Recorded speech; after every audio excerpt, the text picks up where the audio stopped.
uMzantsi Afrika ume gomololo kuluvo lwawo malunga nengxubakaxaka eqhube eRussia nase-Ukraine.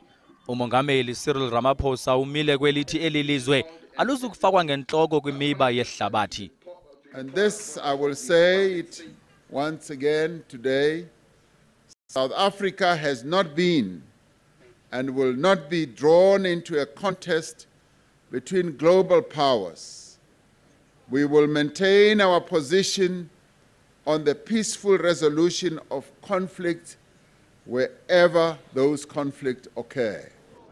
Xa ebethetha ngosuku lokubhiyozela ilizwekazi Afrika eGauteng, uMengameli Ramaphosa uvakalise okokuba amazwe eAfrika mawaqine angavumi ukubana mawarhintyelwe kule ngxubakaxaka yaseRussia nase-Ukraine.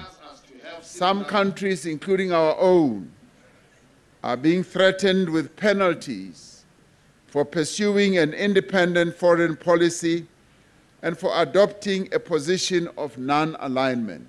uMengameli uthi eli lizwekazi lizimisele uqinisekisa okokuba kuqhutyelwa phambili nohlumo lwezoqoqosho.